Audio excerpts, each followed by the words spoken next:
Okay, Chad, ready? Yep. Awesome. Let's talk Cincinnati Bearcats football. Well, it's because we're doing it for the first time on our channel, and I'm real excited about that. And to be able to get not just somebody who covers the team, but somebody who's actually the owner of a website, bearcatjournal.com for 247 Sports. Chad Brendel, thanks a lot for joining us today. Thanks for having me, Greg. Good to be here. All right, Chad. So banner year last year, biggest year ever as far as the new system that's been going on for, well, even not just this playoff system, but it's been a long time. And I don't really know the history of Cincinnati Bearcats football. I know it's a long history. So would last year have been considered like the best year ever for that program? Yeah, I think it last year would edge out slightly the 2009 season where they went undefeated under Brian Kelly. They were 1 second away in that Nebraska-Texas Big 12 championship game from playing for a national championship. That didn't happen. Their consolation prize was Brian Kelly left, and then they went on to play in the Sugar Bowl and get smoked by Florida.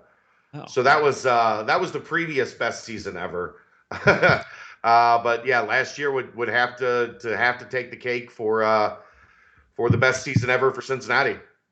And like history tells us in these situations, especially programs like Cincinnati that group of five at this point, but programs that not used to being perennial, we're just going to reload, that a lot of times when you reach a peak, normally it's because you have some real key seniors on those teams. Same thing in college basketball. It's usually that's the situation, and that is not anything different that we're going to have to, or Cincinnati's going to have to deal with this season, starting with the quarterback Desmond Ridder. So yeah. Ridder's gone.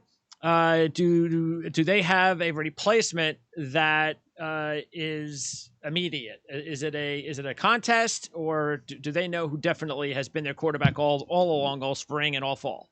So it's been a two-man race. One young man's name is Ben Bryant.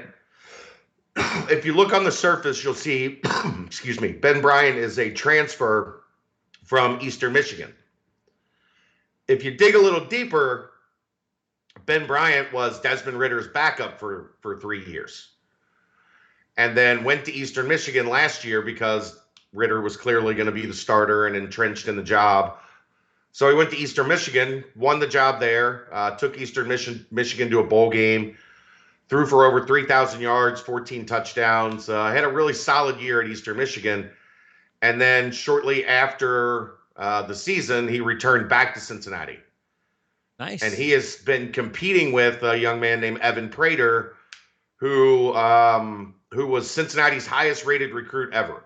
Oh. And he's a local. He was a 4-star. 24/7 had him, I think, the number 47 player in the country.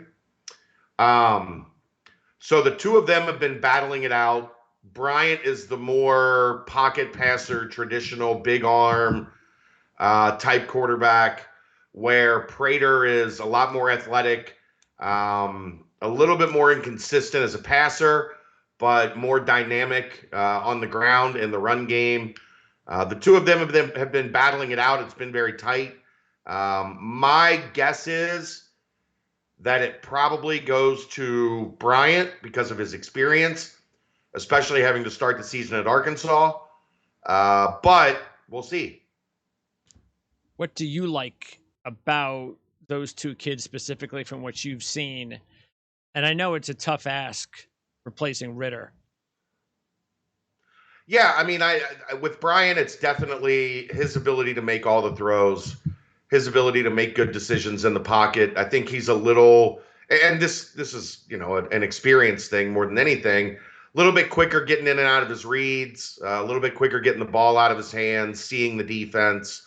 All the things you would expect become, more natural for a quarterback the more snaps they've taken. Okay. So that probably gives him the advantage. With Prater, he can take it to the house at any given time. He's still a little bit thin, but in the open field, he's more advanced, far more advanced than Ritter was at a similar stage in their careers, as far as being a rushing threat. Okay, and at running back, Jerome Ford is another big loss because that's going to be the theme of our interview here. So that's another big loss. Do they have somebody that they feel real comfortable with to take over the number one role, or will it be committee? A little bit by committee to start the season. I spoke with Luke Fickell before camp started, and he said ultimately they want a number one back. That's just kind of how their system works. I think there's two guys primarily competing for that. One is a young man named Miles Montgomery. He's a redshirt freshman from Florida. Very talented. Got a little bit of that explosiveness to him that you saw from Jerome Ford. He's kind of the in-house guy. And then they went out and brought in a kid named Corey Kiner, who was a four-star running back from Cincinnati that went to LSU. He's also a redshirt freshman, and then he transferred back home in the spring. So I think those two guys are the two most complete backs on the roster. And then you have two veterans. One is Ryan Montgomery, who was the backup to Jerome Ford last year. And the other is a young man named Charles McClelland, who was kind of their change of pace back in 2018, but then blew out his ACL in 2019 and then blew out his other ACL in 2020. Okay. So he's been on the comeback trail. He's more of a speed guy. Good catching the ball out of the backfield.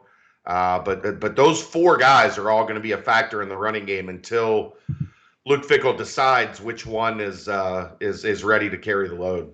Okay. Josh Wiley returns. Am I pronouncing his name correct? Yep, you are. All right. He's honorable mention. And what makes Wiley a really good tight end? Is it his all-around ability to be a complete tight end? He is more of a pass catcher. Okay. He's a guy that splits out wide a lot. He's huge. He's 6'6", 245, 250 pounds. Moves really well, good in space, great hands. He's a guy you can throw it up to in the red zone and have him go get it. But he has improved throughout his career drastically as a blocker, as a guy that can do all of the the necessities of a tight end. But he's more of the new NFL prototype of big physical body that can go make plays down the field for you. Okay. And they play enough two tight end sets. Is that what they like to play with? They play with a significant amount of two tight end sets. They have another guy that's on the Senior Bowl watch list at tight end, a young man named Leonard Taylor, okay, who is more of the physical inline, but can still go out in pass routes and make plays. So they've got one of the best 1-2 punches in the nation at tight end. So breaking in a new quarterback, they'll lean on those two guys pretty heavily for sure. Okay, Pierce is gone. That is a huge loss at wide receiver. Meanwhile, they've returned Tyler Scott, the number 2 guy, and they also added Nick Mardner from Hawaii. So are we going to see a lot of Scott and Mardner?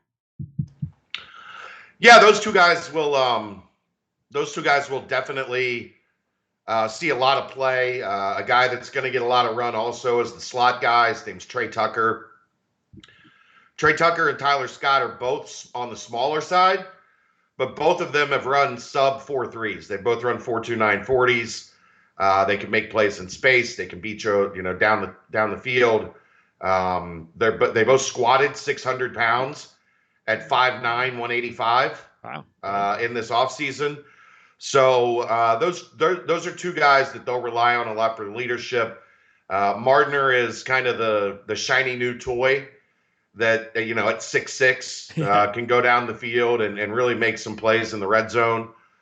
He's on the Bolitnikoff list. And then there's two other names I think you have to watch out for. Okay. And that's Jaden Thompson, who's a former 4-star out of Chicago. He's had a really good summer. And then another kid named Chris Scott, who is more of the possession, bigger, physical, 6'2", 6'3", can make plays over the middle and great on the route tree. So they've got a really, really loaded wide receiver room. And now we get to the one position on the team that everybody returns, and there are no replacements necessary unless there's been any injuries, and that is the offensive line. 3 first-team all AACs, including center Jake Renfro, Metz at guard, O'Quinn at tackle, and even 14 left tackle Tunstall. So this looks to be one of the best offensive lines actually in the nation. It's interesting because they have tinkered with it a little bit. Okay. So Metz is as large a human as you'll ever see. He's from Germany. He's 6'10" and about 335 pounds. 6'9", 335 pounds. He is a wall of a person. But he had an ankle issue and had ankle surgery in the offseason, and carrying around 335 pounds on an ankle, it takes a little while for it to get all the way back to 100%. So he's been taking reps, but mostly taking reps with the second team so far in camp. And what they've done is they've moved a redshirt sophomore walk-on named Joe Huber to starting right tackle. And then they've taken Dylan O'Quinn and moved him inside to right guard. That was O'Quinn's more natural position. But they put him at right tackle for last year. So Huber and O'Quinn have been the right side. Renfro has been at center. Tunstall is at left tackle. So that much is still intact. But there has been a battle at left guard as well between Jeremy Cooper, who was the starter last year, and a redshirt sophomore named Gavin Gerhardt, who last year would have been in the mix at guard, but they needed him to learn center. So he spent the entirety of last season being the backup center and learning how to play a position he had never played before. Now that he's got center down, he is still the backup center, but he has also been competing at left guard, which means there have been days, there was a scrimmage 2 weeks ago that he took 91 reps because he was taking reps with the first team at left guard, and the second team he took every rep at center. Okay, nice. So they're growing some depth and some options along that offensive line, which has been the one thing that has been a little bit slow to catch up to the development of all the other position groups. But I think they're still going to be really good along the offensive line. And now you've got potentially an all-conference guy as your swing guy that can play right guard and right tackle as they get Metz back up to 100%. And then we'll see who comes out best man on top as Gerhardt and Cooper compete for left guard. So they must really trust Huber. So he's a walk-on that will now be thrust into a very important job on the outside at tackle. Did this just come about this season? You could see he snuck into the 2 deep last year. So he was a wrestler in high school, and he was your typical kind of late bloomer. Okay. The problem being anymore, if you pay attention to recruiting, like Cincinnati right now is basically done with their 2023 recruiting class. Oh, okay. So these schools no longer really have those extra spots when you get to the end of a kid's senior season. Yep. So he kind of slipped through the cracks. He was a wrestler. He wrestled at like 230 pounds. He's now up to 310.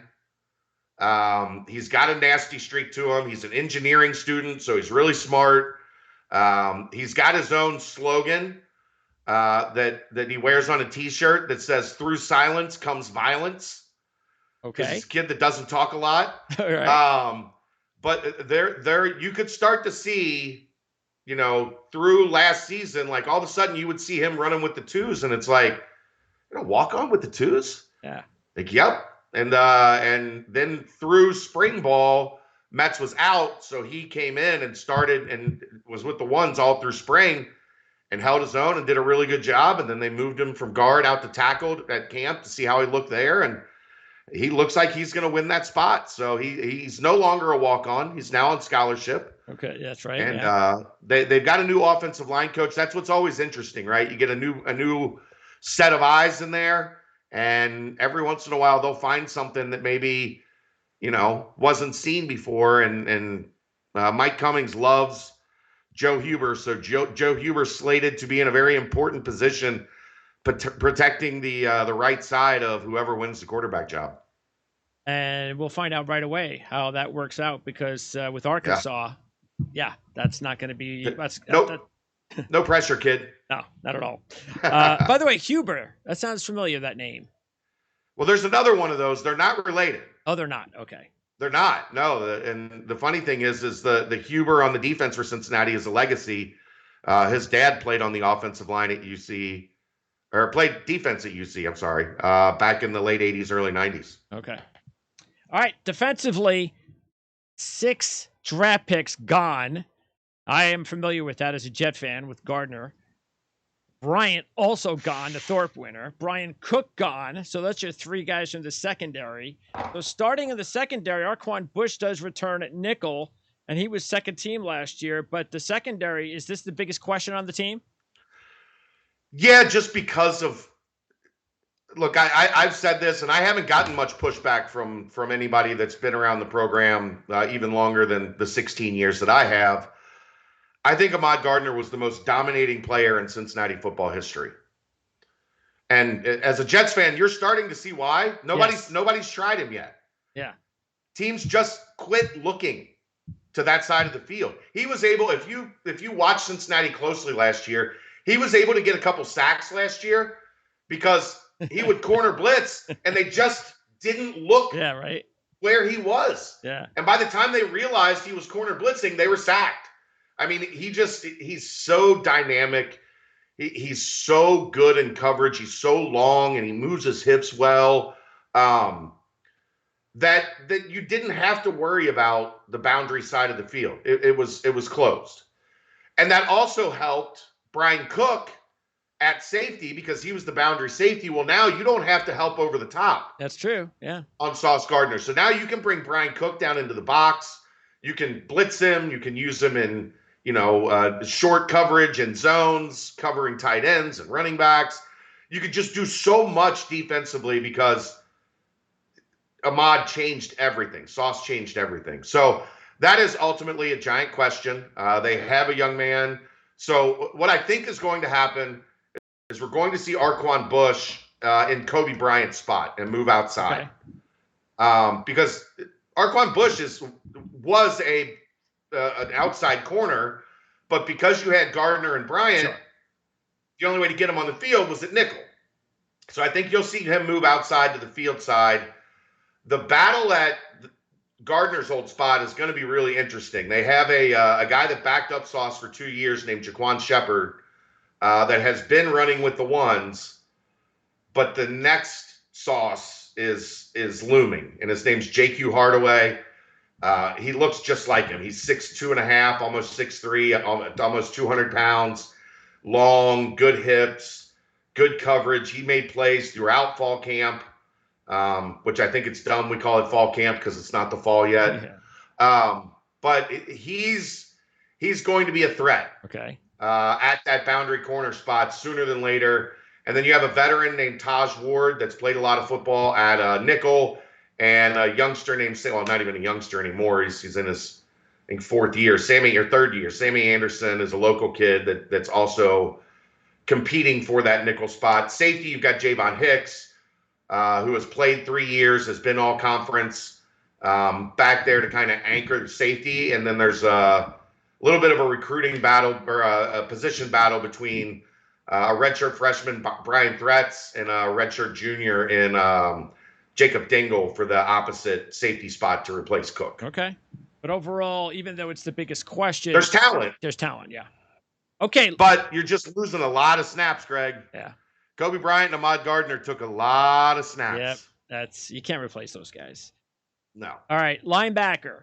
So what a big get to bring in Ivan Pace as the MAC Defensive Player of the Year to this linebacking unit. And alongside Deshaun Pace, who was second team last year. So Beavers is gone and Dublanco's gone, the number 1 tackler, but still that's a huge get for Ivan Pace to be coming to town. Well, think about this, Greg. Tell me how crazy this is. So Ivan Pace had 90, 93 tackles, 95 tackles, whatever it was last year.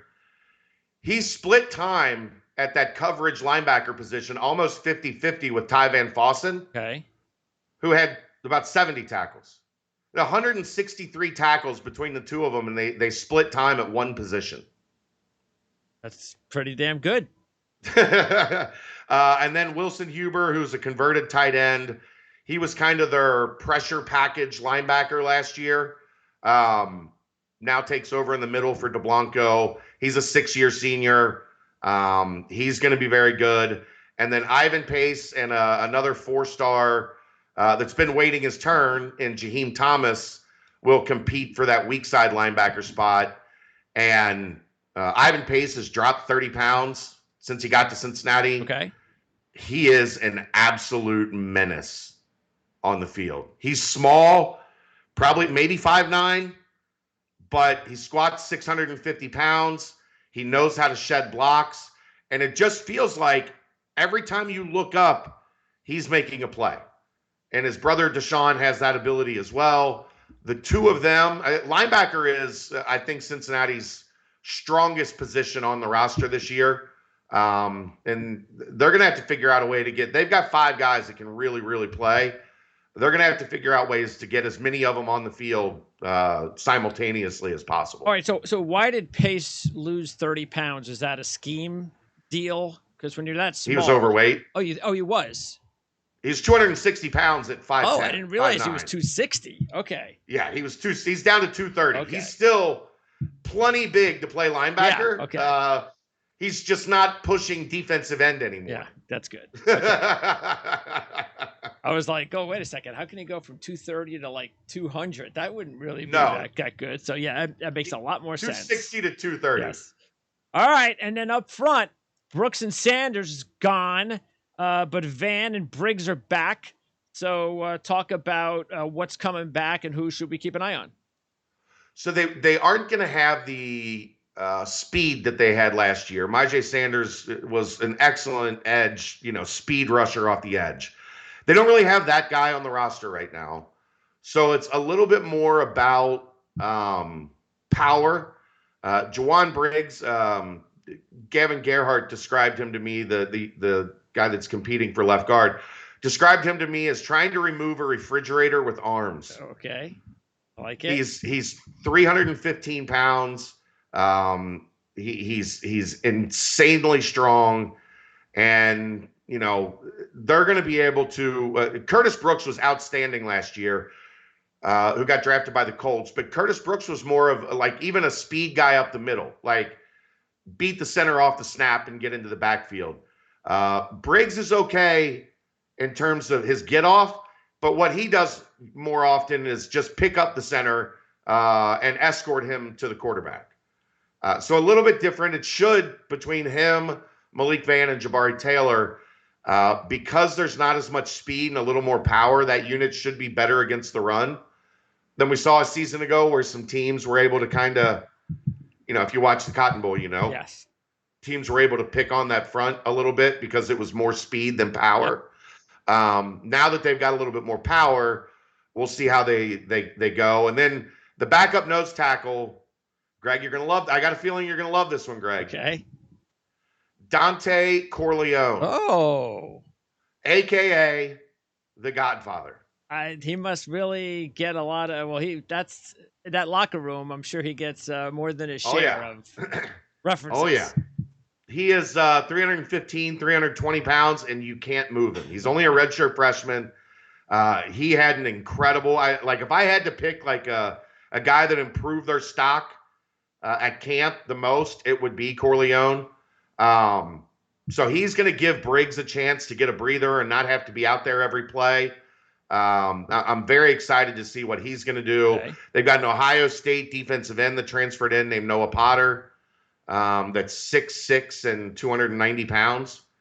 And then they have a young man named Eric Phillips, who's another Cincinnati kid that is working himself into that defensive line rotation as well.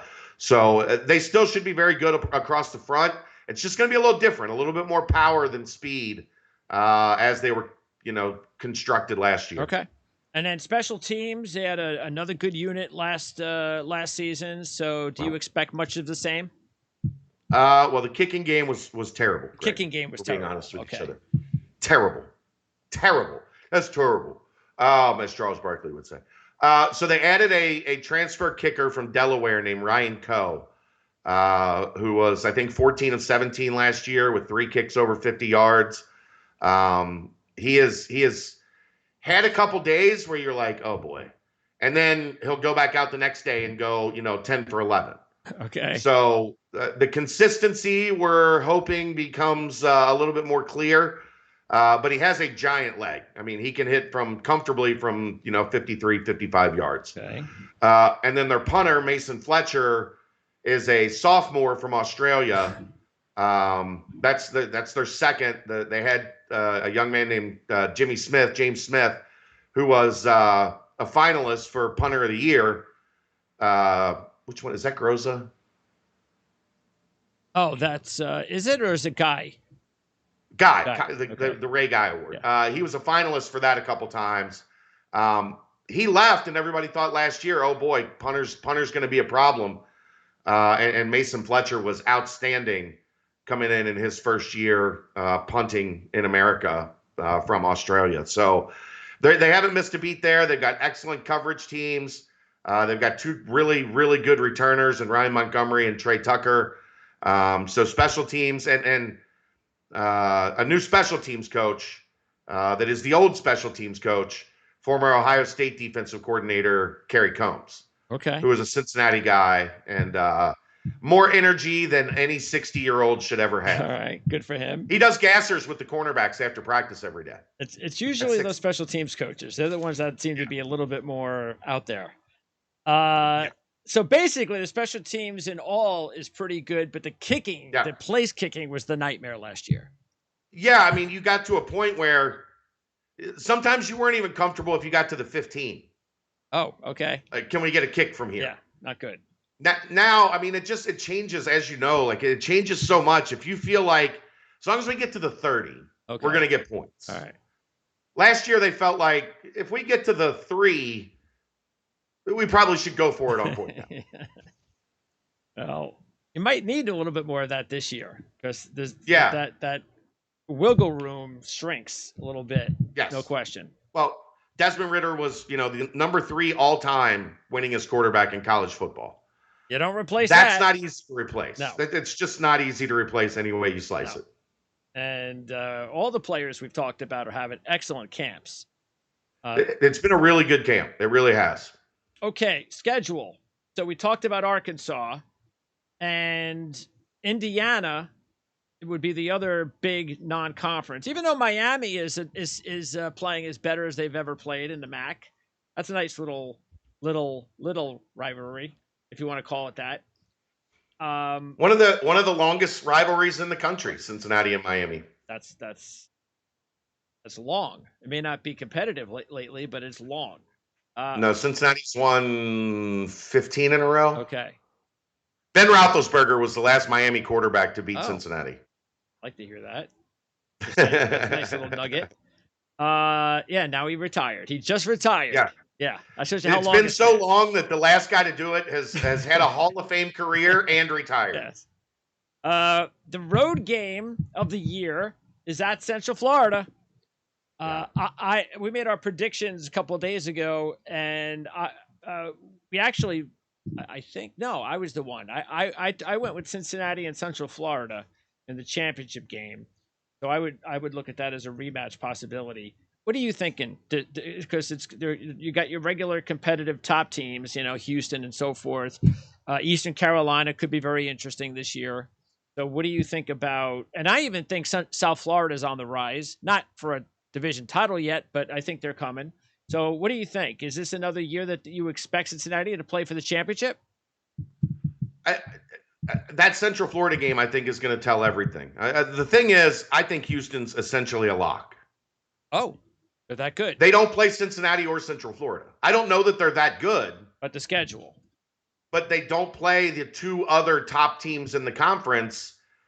I would be shocked if they lost more than one AAC game. They got to go to East Carolina and SMU and Memphis. Those are their road games. Memphis always plays them tough. I just they've Clayton Tune has been their quarterback for it feels like 6 years now. I guess that's how everybody felt about Desmond Ridder in Cincinnati. But they've got the quarterback. They've got a really good defense. They've got some playmakers. So I think it's going to be the winner of Cincinnati, Central Florida, and the Bounce House. Okay, is likely to take on Houston in the championship game. That just would be my feeling on it. I'm really interested to see now that he's getting more of his type of guys, what that Gus Malzahn offense looks like in comparison to the old Central Florida offense. Sure. Yeah. You know, because Cincinnati had that old Central Florida offense. I don't want to say figured out, but more figured out than anybody else. Okay. And once Cincinnati switched, that was kind of the thing in 2019. Marcus Freeman going into that game out of nowhere threw the 3-3-5 at him. And the way that they defended Central Florida changed, and everybody started kind of copycatting that. And I think that was what started to slow down that Central Florida offense is somebody finally broke the code. Okay. You know, Malzahn likes to run a little bit more with his quarterbacks. He likes the read option. That is something Cincinnati has been really good at defending over the past 4 years.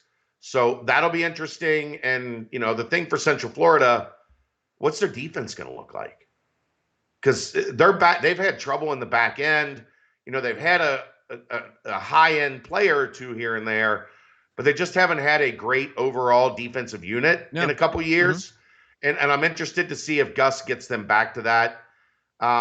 You know, you worry about Cincinnati having to go on the road and really win in that, you know, maybe Arkansas helps them out and gets them ready for that Central Florida game.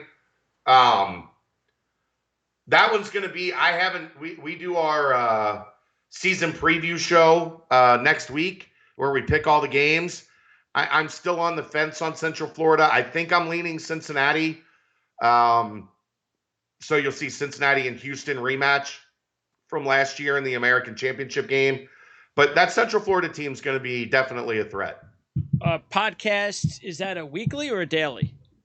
We have a couple. We do a Monday night show, and then we do a Thursday night show. And then we also do a show every night on YouTube. You can find all those on the Bearcat Journal YouTube channel or on bearcatjournal.com. We are cranking out the content, Greg. Awesome. I like it. The more the better, especially for fans of your favorite college football team. This is that age. You got to give them what they're looking for. And exactly. So, it sounds like you've got wall-to-wall Cincinnati Bearcats coverage all set. By the way, Cincinnati, is this the final year in the AAC?